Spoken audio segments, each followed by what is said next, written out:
What's up, summoners, and welcome back to another RiftGuides WildRift video. Today we have something that is going to save your life. We got the only jungle guide you need and it's just for you. So are you tired of losing? Then watch this video and pick up the pace. Before we start with anything, let me get one thing straight. Jungle is a broken role by definition. It is the only role that isn't bound to a lane. Moreover, your value and skill as a jungler are primarily determined by your choices.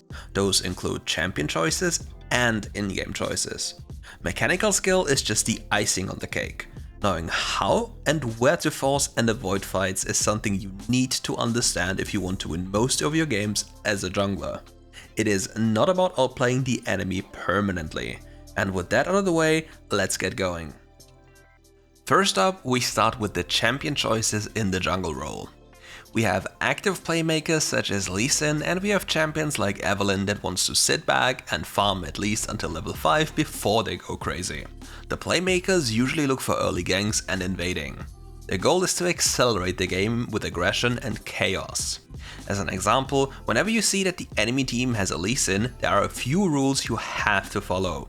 Number 1, place a ward close to your blue buff so you see if he's trying to invade you. You don't want to be caught off guard and die to him. Alternatively, you can also ward the brush in the river to see his play a bit earlier. Number 2, if you are a farming jungler such as Evelynn, it's very likely that the Lee Sin is going to invade you at your wolves, or the latest at your blue. Your champion isn't fully functional yet and gets brutally beaten up by those early game monsters. Another thing you have to keep in mind is that melee champions have an inherent advantage over ranged champions in the jungle. Melee champions cleave when they're auto-attacking, ranged champions don't. So before we even think about influencing any lane, we want to make sure that we secure our jungle income. What is our goal and what do we have to do to impact the map in the most reliable fashion? While doing so, think about anything that would hurt you the most while you're trying to play towards that goal. Now, grab that thought and implement it into your own gameplay and try to use it against your enemies. Suffering from bad experiences is not a cool thing, but you can use exactly that experience to inflict similar harm to your future enemies. Don't play fair, play smart. And before we continue with the video, let's take a small break for a question of the day. Who is your favorite jungle champion right now and why? Let me know in the comments below. Now onwards to cover the most important things about jungle pathing. Usually every jungler wants to start at red buff. Taking down this monster grants you bonus true damage on hit, which is really helpful for your clear. After doing so, you're presented with your first major decision. Did anything happen while you were doing that buff that led you to believe that a level 2 gank is a reasonable choice? If yes, go for it, and if not, don't let yourself get baited into doing something coin flip. Go for the most consistent choice and farm your camps. Now you have to remember, is the enemy champion a champion you can fight, or is he stronger than you? Next after that question comes another one. Do you have any idea about the lane dynamics around the area you're going to path towards? Long story short, do you know if your laners can get priority, so the ability to rotate to you first? Or can they not do so?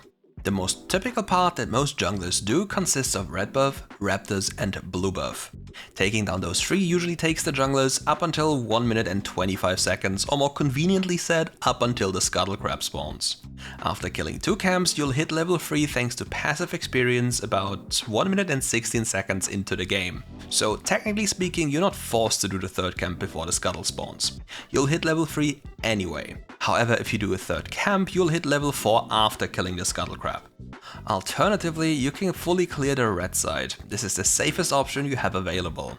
You'll be able to acquire the most information with the least risk involved. After clearing those 3 camps, you may now choose a scuttler you want depending on the information you have. The last typical clear we have for you is a 4 camp clear before the scuttler spawns. There are other clears in the game that are more specific, but they usually only play a role in higher levels of play as they are based on a lot of expectation and avoidance. For this 4 camp clear, we are going to take Morgana as an example. She is able to clear 4 camps in under 1 minute and 25 seconds without getting a leash, which means at Scuttle she'll be level 4, whereas the vast majority of other champions are going to be only level 3. Before the nerfs to Rengar and Kha'Zix, both of those champions were able to do that as well by abusing a little trick.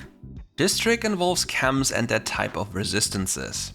All jungle camps have different resistances, some have armor and some have magic resist and some don't have any at all. Before they nerfed Rengar and Kha'Zix, you were able to do a clear with red buff, raptors, wolves and Gromp before Scuttle spawned. That way you'd easily hit level 4. But why don't you like to kill blue buff, Mr. Kirks?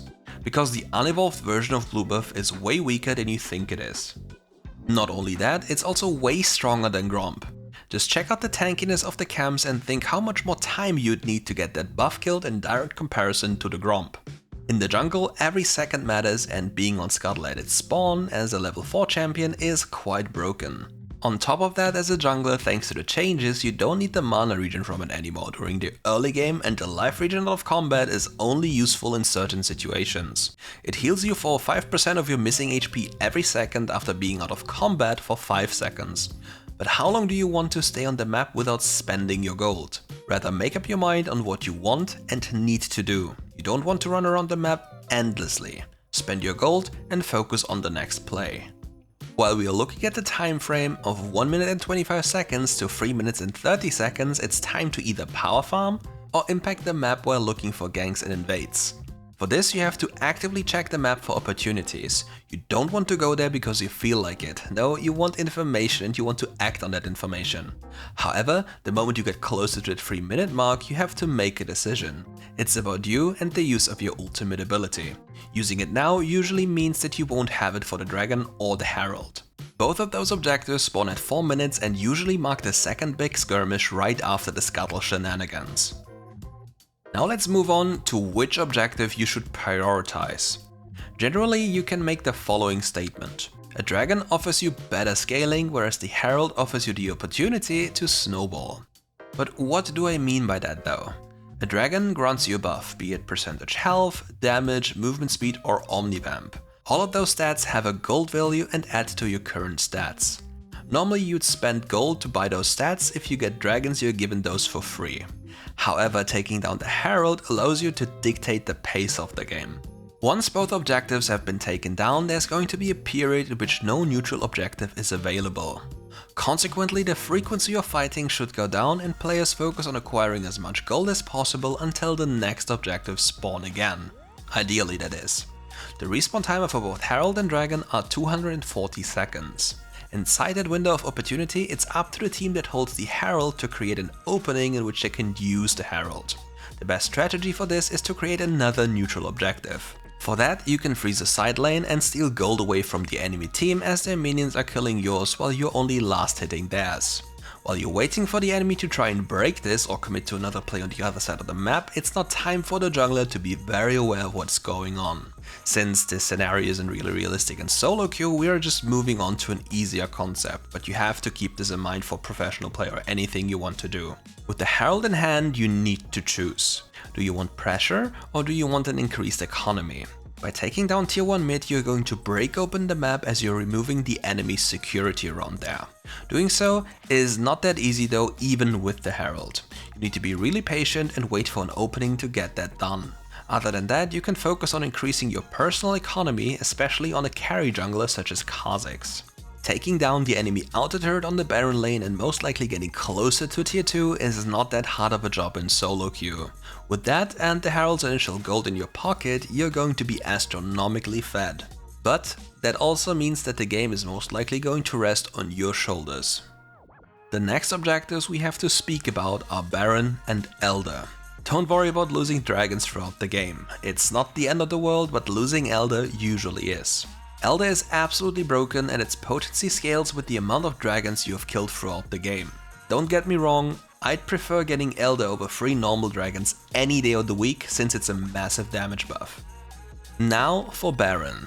This purple worm spawns 13 minutes into the game and is the objective you want to siege an enemy base. It greatly increases your minions' durability as well as granting you and them extra stats. Having the worm's buff increases your AD, AP, armor and magic resistance. By the way, the Baron buff makes cannon minions deal splash damage, so be mindful because they really hurt.